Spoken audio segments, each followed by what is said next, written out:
Wow கிச்சனில் இன்றைக்கி potato French fries எப்படி செய்யறதுன்னு நான் உங்களுக்கு செஞ்சு காட்டுறேன். வாங்க பார்க்கலாம்.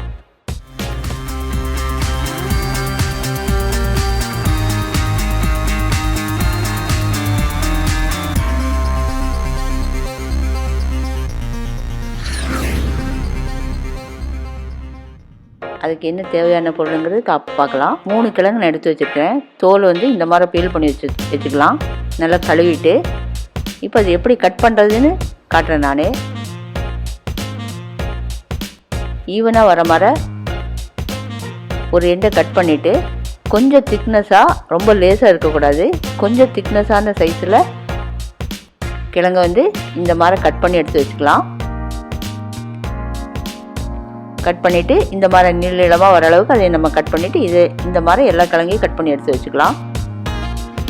இப்போது கட் பண்ணி எடுத்து வச்ச கிழங்கை ஒரு பவுலில் சேர்த்து சில் வாட்டர், அந்த கிழங்கு முழுகிற அளவுக்கு சில் தண்ணி, நல்ல சில் தண்ணி உள்ளே ஊற்றி வைக்கலாம். எதுக்காக சில் வாட்டர் ஊற்றுறோன்னா நல்ல கிறிஸ்பியாக வரும், அதுக்காக தான் நம்ம சில் வாட்டர் ஆட் பண்ணுறோம். இப்போது நம்ம கட் பண்ணி வச்சுக்கிற பொட்டேட்டோ எல்லாத்தையும் அதில் நல்லா முங்குற அளவுக்கு நம்ம போட்டு நல்லா மிக்ஸ் பண்ணி விடலாம். அதில் இருக்கிற மாவு எல்லாமே வந்துடும். அதில் அது ஒரு 10 மினிட்ஸ் அப்படியே இருக்கட்டும். ஒரு பாத்திரத்தில் தேவையான அளவு தண்ணி வச்சுக்கலாம். 1 ஸ்பூன் அளவு உப்பு சேர்த்து தண்ணி நல்லா கொதிக்கணும். நல்லா கொதிக்கும்போது நம்ம கட் பண்ணி வச்சுருக்கிற பொட்டேட்டோ எல்லாம் அதில் ஆட் பண்ணிக்கலாம். எல்லாத்தையும் அதில் ஆட் பண்ணி ரொம்ப நேரம் விடக்கூடாது. 2 நிமிஷத்தில் நம்ம அதை வெளியில் எடுத்துடணும். ரொம்ப அதில் வேக விடக்கூடாது. இப்போ எல்லாத்தையும் அதில் ஆட் பண்ணிட்டோம். ஜஸ்ட் ஒரு கலக்கு மட்டும் கலக்கிட்டு 2 நிமிஷம்தான் அதில் தண்ணியில் இருக்கணும். இப்போ அதை நம்ம வெளியில் எடுத்துடலாம். போதும் இருந்தது, வெளியில் எடுத்துக்கலாம். இப்போது அதெல்லாம் வெளியில் எடுத்து ஒரு கிளாத்தில், ட்ரை கிளாத்தில் அதை நம்ம ஸ்ப்ரெட் பண்ணி வச்சுக்கலாம். தண்ணியிலேருந்து எடுத்த பின்னாடி இந்த பதத்தில் தான் இருக்கணும், ரொம்ப வேகக்கூடாது. ஓரளவுக்கு ட்ரை ஆன உடனே நம்ம ஒரு பேனில்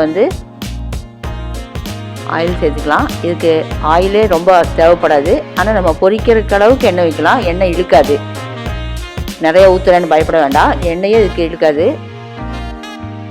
நான் ஒரு 1/2 லிட்டர் அளவுக்கு ஊற்றிருக்கேன் இதில்.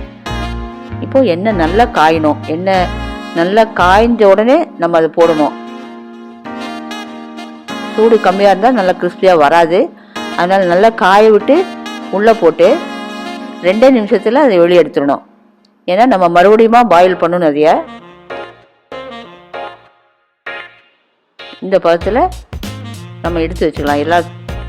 எல்லா கிழங்கும் இந்த மாதிரி நம்ம எடுத்துக்கலாம். ஃபஸ்ட் டைம் போடும்போது நல்லா ஃப்ரை ஆகாது, ஆஃப் பாயில் ஆன மாதிரி தான் இருக்கும். இந்த அளவுக்கு தான் பாயில் ஆகிருக்கணும். இதை நம்ம எடுத்து கொஞ்சம் ஆற வைக்கணும். மறுபடியும் செகண்ட் டைம் அதே எண்ணெயை நல்லா சூடாக விடலாம்.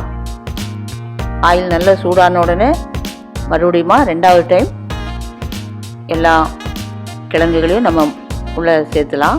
எண்ணெய் நல்லா காஞ்ச பின்னாடி தான் அதை போடணும், அப்போ தான் கிறிஸ்பியாக கிடைக்கும். இப்போ நல்லா பொன்னிறம் ஆக வரைக்கும் நம்ம அதை கொஞ்சம் கலக்கி விடலாம். இப்போது ஓரளவுக்கு நல்லா ப்ரௌன் ஆகி வந்தாச்சு. இன்னும் கொஞ்சம் கிறிஸ்பி ஆகிற அளவுக்கு விடலாம்.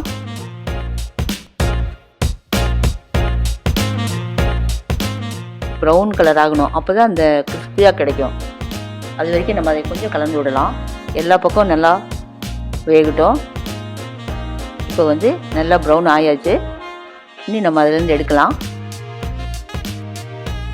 இதே மாதிரி எல்லாத்தையும் நம்ம எண்ணெயில் போட்டு ப்ரௌன் ஆகிற அளவுக்கு எடுத்து கொஞ்சம் ஆறின பிற்பாடு அவங்கவுங்களுக்கு என்ன ஃப்ளேவர் தேவையோ அதை ஆட் பண்ணிக்கலாம். சாட் மசாலா ஆட் பண்ணலாம், சால்ட்டும் சாட் மசாலா பண்ணலாம், இல்லாட்டி சால்ட்டும் பெப்பர் ஆட் பண்ணிக்கலாம். மிளகாத்தூள் வேணுங்கிறவங்களும் இதில் ஆட் பண்ணிக்கலாம்.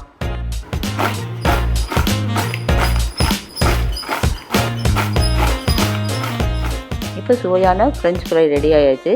இது சாப்பிடும்போது சைடில் டொமேட்டோ கெச்சப் வச்சும் சாப்பிட்லாம். நீங்களும் இந்த ரெசிபியை ட்ரை பண்ணி பாருங்கள்.